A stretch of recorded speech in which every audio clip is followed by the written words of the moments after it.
आज मैं एक ऐसी रिपोर्ट आपको दिखाने जा रहा हूं दोस्तों, जिसे देखने के बाद आप सवाल पूछेंगे अपनी ही सरकार से। खासकर उत्तर प्रदेश में रहते हैं तो योगी आदित्यनाथ से सवाल पूछेंगे, क्योंकि कोरोना काल के वक्त जब पूरे देश के साथ साथ दुनिया भर में व्यापार, व्यवसाय, धंधे चौपट हो रहे थे, तब गोदी मीडिया बड़े बड़े अक्षरों में छाप रही थी कि देखिए योगी आदित्यनाथ ने करीब करीब 1 करोड़ लोगों को रोजगार दे दिया है। बात अलग है कि अलग अलग प्रदेशों से जब लोग अपने अपने घर लौटे थे तो उन तमाम लोगों की योग्यताएं नहीं देखी गई थी, बल्कि मनरेगा में मजदूर बना दिया गया था। आंकड़े बढ़ाए जा रहे थे, बताया जा रहा था कि भाई देखो, सबसे अव्वल है योगी सरकार, जिसने कोरोना काल जैसी विपरीत परिस्थिति में भी करोड़ों लोगों को रोजगार दे दिया। यही नहीं, हर बरस यानी 2017 के बाद से हर बरस इन्वेस्टर समिट के नाम पर लाखों रुपया उड़ा दिया जाता है, चेहरा चमकाया जाता है। अब तक कितना निवेश आया बस वो मुंह जवानी पता है, कहीं कोई स्थापित होता हुआ नजर नहीं आता। और यही एक वजह है कि उत्तर प्रदेश के लोगों के सामने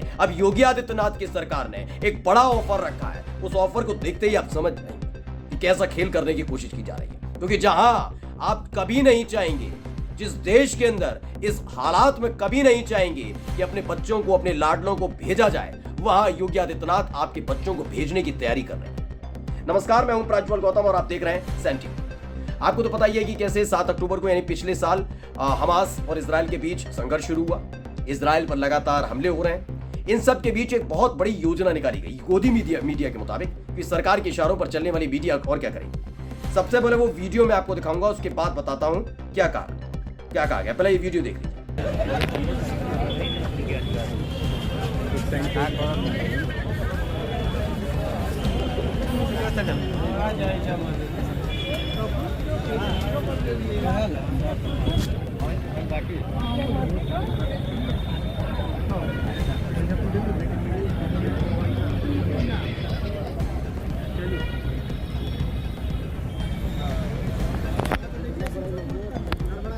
तो ये लंबी कतार जो आप देख रहे हैं ना, ये लंबी कतार है उत्तर प्रदेश के अंदर, लखनऊ के अंदर लगी। बताया गया ये लंबी कतार इसलिए लगी हुई है दोस्तों, क्योंकि इन सबको एक बात की जानकारी मिली कि इजराइल के अंदर मजदूर हायर किए जा रहे हैं। जी हां, मजदूर बनाने भेज रही है इजराइल के अंदर, जहां पर अभी भी हालात बिगड़े हुए हैं, वहां पर आपके बच्चों को मजदूर बनाया जा रहा है। आप कहेंगे ये हो सकता है कि इसमें गलत क्या कर रहे हैं? जाते तो हैं लोग दुबई, जाते हैं, बिल्कुल जाना चाहिए, लेकिन ये पोल खोलता है कि आप डंके की चोट पर हर बरस इन्वेस्टर समिट के नाम पर सिर्फ चकाचौंध करते रहे, चेहरा चमकाते रहे, झूठ बोलते रहे। कोई रोजगार की व्यवस्था आप नहीं कर पाए।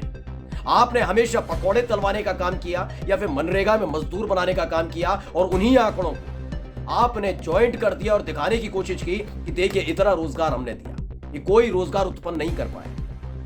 गौमूत्र, गाय, गोबर, हिंदू, मुस्लिम, ये करने वाले लोगों को फुर्सत ही कहां थी कि रोजगार दे। तभी ये लंबी कतार लगी है। इसे पीयूष राय नाम के एक व्यक्ति ने, जो बड़े पत्रकार भी, उन्होंने ट्वीट किया और बताया कि कैसे इजराइल जाने के लिए एक लंबी कतार देखने को मिल रही है। इसमें बताया गया है कि लखनऊ के अंदर ITI लखनऊ में जनवरी 2023 को बड़ी भीड़ जमा हुई थी और वो तमाम लोग जाना चाहते थे, हम इजराइल जाना चाहते थे। देखिए लंबी कतार है, इजराइल जाने के लिए तैयार बैठे हैं। आप कहेंगे जबरदस्ती थोड़ी ना भेज रही है, जबरदस्ती नहीं। जब आप अपने ही देश के अंदर, अपने ही प्रदेश के अंदर अगर रोजगार देने का दावा करते हैं, कि उस दावे की पोल खोलती हुई तस्वीर कि आप झूठे हैं, आप फर्जी हैं। इसे विनोद कापड़ी ने भी लिखा है मंदिर तो बन ही गया, रामराज भी आ गया, फिर ये लोग इजराइल क्यों जा रहे हैं? अब इसका जवाब मैं आपको दिखाता हूं गोदी मीडिया की तरफ से, जिन्होंने एक एक करके किस आसानी के साथ, मोहब्बत के साथ लिखा है। आप गूगल पर जाइए और सिर्फ इतना लिखिए यूपी में इजराइल। यूपी सरकार दे रही इजराइल में नौकरी का मौका, 1,37,000 रुपए तक मिलेगी सैलरी और रहना खाना सफरी। जी बिजनेस लिखता है। जागरण लिखता है कि युद्ध के बीच इजराइल जाना चाहते हैं यूपी के 248 लोग, मिलेंगे 1.25 लाख रुपए, जो है पूरा मामला। इसी को न्यूज 18 हिंदी ने लिखा, इजराइल जॉब। हरियाणा के बाद इजराइल के लिए यूपी से भी होगी भर्ती। MTU ने 500 उम्मीदवारों का हुआ ट्रायल, यानी हरियाणा ने, बीजेपी शासित राज्य हरियाणा में पहले ऐसे नौजवानों को पकड़ा गया कि जिनको रोजगार देने में असमर्थ थी। वहां की सरकार निर्बल, कमजोर थी सरकार, तो उनको भेज दिया गया कि आप मजदूर बनो, मजदूरी आपके जीवन में लिखा है। बीजेपी के नेता, उनके मंत्री, उनके विधायक, उनके सांसद, उनके प्रवक्ता, इन सब के नेता के बेटे देश में सरकार चलाएंगे, बड़ी बड़ी गाड़ियों में घूमेंगे, लेकिन मजदूरों की किस्मत में सिर्फ मजदूरी लिखी है।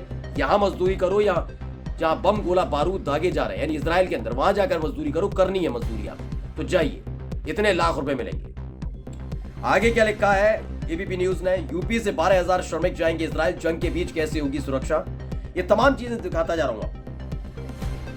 ये एक एक खबर बताने के लिए काफी है कि जिस मीडिया को आगे आकर खड़े होकर सवाल योगी आदित्यनाथ से पूछना चाहिए कि भाई बताइए ना, आपने तो कोरोना काल जैसी विपरीत परिस्थिति में करोड़ों लोगों को रोजगार दे दिया, इन लोगों के लिए योजना क्यों निकाली, एक ऐसे देश भेजने की तैयारी क्यों चल रही है जिस देश से आपने हाल ही में 7 अक्टूबर के बाद इजराइल से, फिलिस्तीन से, अलग अलग जगह से जब हमला हुआ था उसके बाद से ही अपने लोगों को वापस बुला रहे थे। याद करिए, उसके लिए पीठ थपथपाई थी सरकार कि सरकार ने कितना बेहतरीन काम किया, इजराइल के अंदर हमारे देश के नागरिक फंसे हुए थे, उन्हें बाहर निकाला।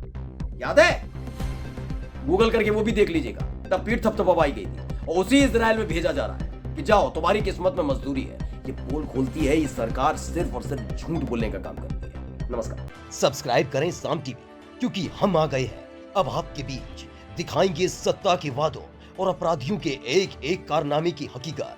और हाँ, अगर आपके पास भी हो कोई ऐसी खबर तो कमेंट करके हमें बताएं, क्योंकि बिना डर और दबाव के हम दिखाते हैं हर एक खबर डंके की चोट पर।